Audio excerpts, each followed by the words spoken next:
Wah Islamiyah ada bersama Ustadz Bayu. Baik, kita langsung saja nih ya, mungkin tadi juga sudah banyak banget dijelaskan sama Pak Ustadz, dan juga ini ada ya beberapa yang menanyakan nih Pak terkait dengan Islamiyah. Ada dari Bayu, namanya seperti Pak Ustadz ya, Bayu Irawan, tapi ini di BJ Pak, jika ada orang-orang suka sekali lihat film Korea, tapi ketika dinasehati udah berkali-kali itu marah dan tidak terima, itu minta solusi bagaimana nih Pak Ustadz?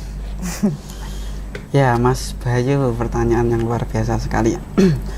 Ini memang demam Korea ini luar biasa ya, sampai Iya. ya sampai seperti itu. Saya juga ada teman itu kalau nonton Korea kalau belum habis itu belum keluar, bahkan sampai ada 24 episode gitu ya, harus selesai baru dia beranjak dengan kegiatan yang lain. Ini juga kalau kita ngomong berbahaya ya, berbahaya sebenarnya gini intinya. Ketika kita berdakwah, poin utamanya adalah akhlak dan etika.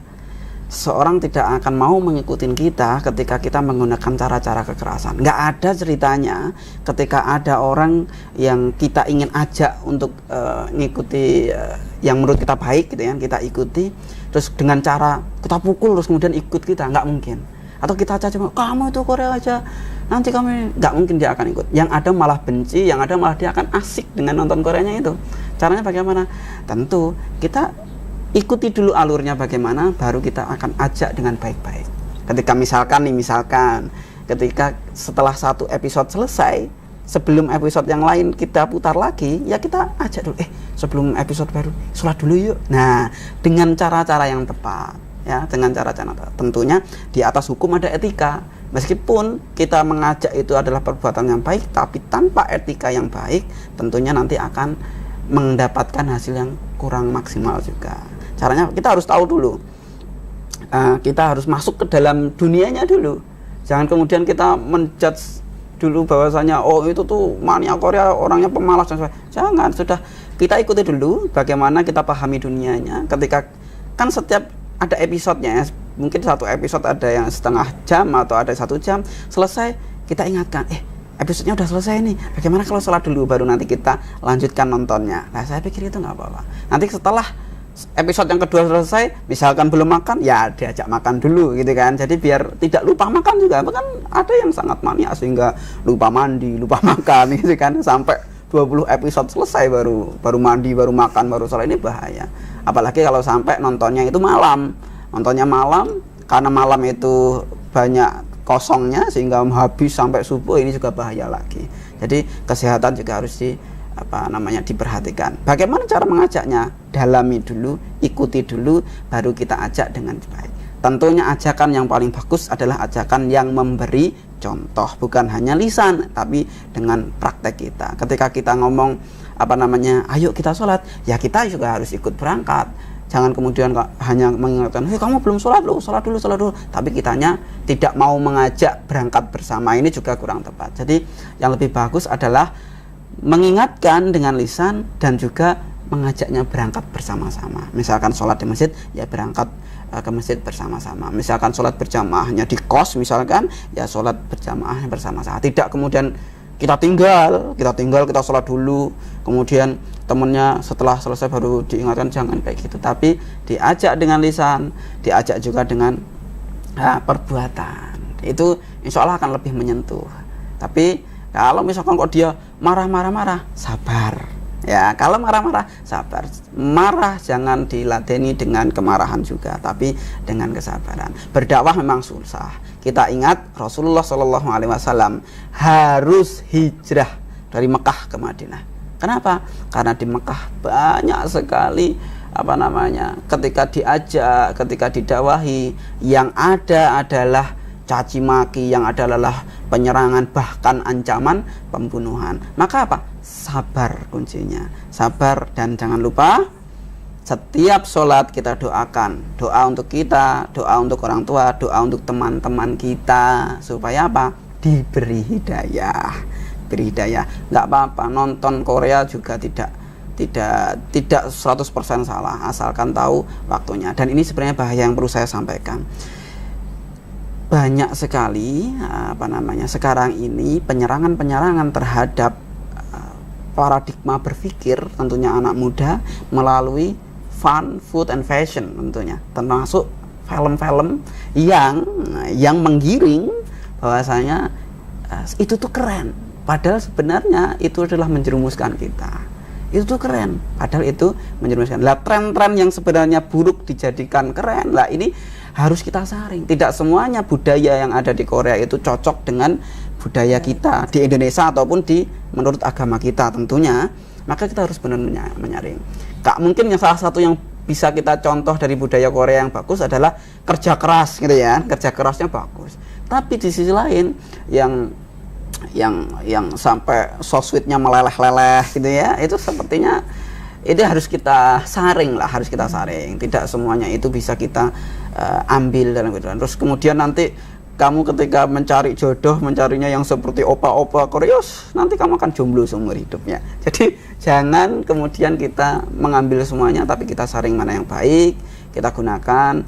Kalau ingin berdakwah, bersabar dengan lisan dan tentunya dengan praktek dan perbuatan juga. Perbuatan ya Pak Ustadz, juga. Ya.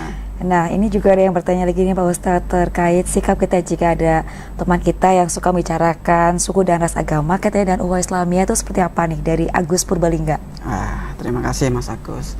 Bagaimana kita menanggapi teman kita yang membawa suku, ras dan agama? Ini juga sangat sensitif sekali ini permasalahan ini. Jadi tentunya sekali lagi dalam berdakwah kita harus bersabar.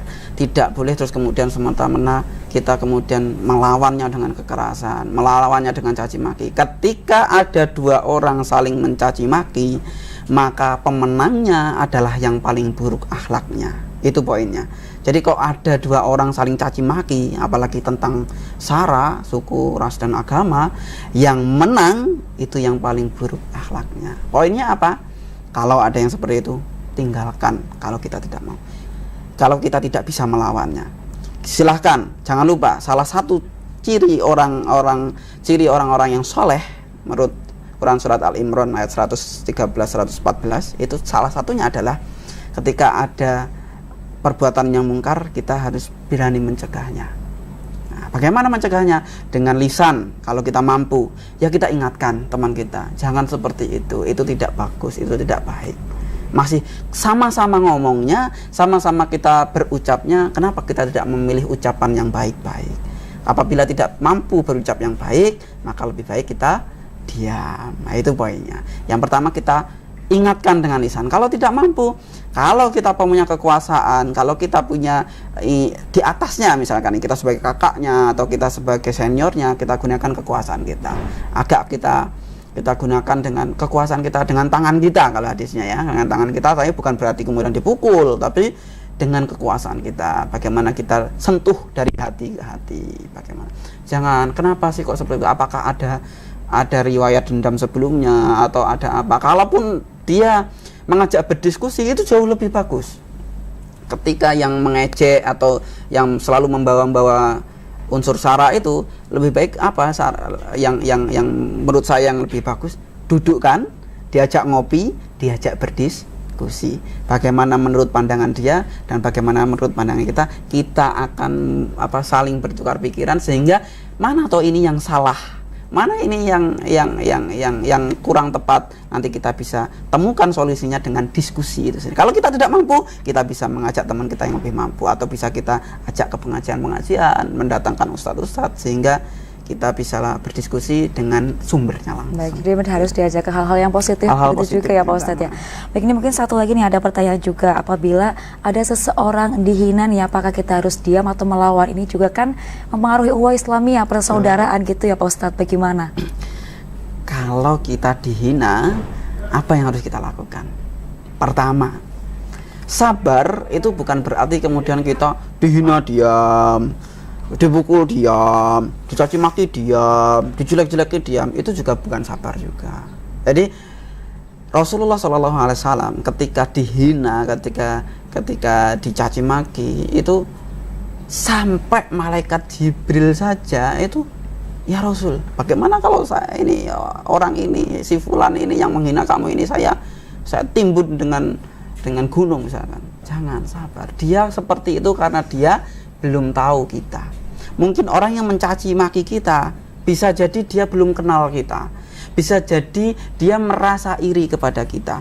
Bisa jadi kita kurang sayang kepada dia, sehingga dia merasa dijauhi oleh kita, sehingga dia merasa kita jahat sama kita. Kita jahat kepada dia, padahal belum tentu kita jahat sama dia. Mungkin dia yang belum kenal sama kita. Caranya bagaimana? Ketika ada yang menghina dan dia butuh kasih sayang kita, dekati orang itu. Dia butuh perhatian kita, dekati. Ketika kita punya rezeki yang berlimpah, rezeki yang berlebih, kita ajak, kita traktir, kita ajak makan. Jangan kemudian malah justru kita membangun tembok perselisihan, jangan. Ketika ada yang tidak suka sama kita, ketika ada yang mencaci kita, poinnya adalah kita dekati, berarti orang itu belum mengenal kita. Berarti orang itu sedang ada jarak dengan kita, menganggap kita dari sudut pandangnya dia. Mungkin dia belum tahu dengan sudut pandang yang lain. Dekati, ajak makan, ajak ngopi, ajak diskusi, ajak jalan-jalan. Insya Allah nanti nggak akan mencaci maki. Baik, harus memahami orang lain. Betul. Begitu ya Pak, jangan malah melawan ya Pak Ustadz ya. Baik, ini mungkin udah waktunya udah selesai nih ya, mungkin bisa dilanjutkan lain waktu ya Pak Ustadz ya. Nah, disampaikan terlebih dahulu buat pemirsa ataupun dimanapun pemirsa BIMAS Televisi. Baik, pemirsa, ukhuwah Islamiyah harus selalu kita jaga. Bersatu kita teguh, bercerai kita runtuh. Apalagi kita akan memperingati ulang tahun kemerdekaan RI ke-74. Tidak akan bisa maju negara kita kalau kita masih bercerai-berai. Tidak akan bisa maju agama kita kalau kita masih bercerai. Ketika sesama umat beragama, sesama orang Islam kita saling mencaci, saling mengkafirkan, saling menuduh sesat, maka yang berbahagia siapa? Yang berbahagia adalah musuh-musuh Islam. Begitu juga ketika kita berkehidupan di bangsa dan negara. Ketika antar penduduknya, antar rakyatnya, rakyat tidak percaya pemimpinnya, pemimpin tidak percaya rakyatnya, kemudian antar rakyat saling berpecah belah, yang bahagia siapa? Yang tertawa siapa? Tentu adalah musuh-musuh bangsa Indonesia yang siap menerkam kapan saja saat kita lemah. Perbaiki diri kita, mari kita berteguh. Apabila ada hubungan yang retak, kita satukan kembali. Apabila ada yang membenci kita, kita datangi. Kenapa kok benci saya? Kita rekatkan kembali tali silaturahim. Insya Allah dengan ukhuwah Islamiyah yang bagus, kita akan menuju masa depan yang lebih baik, lebih kuat, dan lebih maju. Amin, amin ya robbal alamin. Nah, terima kasih ya Pak Ustadz Bayu sudah menyempatkan waktunya datang ke BIMAS Televisi. Baik, nah pemirsa BIMAS Televisi, jadi memang kita harus menjaga ukhuwah Islamiyah kita ke sesama muslim ataupun non muslim, karena kita harus toleransi kepada setiap manusia. Nah pemirsa, terima kasih atas perhatian Anda, semoga Allah selalu merahmati kita. Saya pamit, wassalamualaikum warahmatullahi wabarakatuh. Waalaikumsalam warahmatullahi wabarakatuh.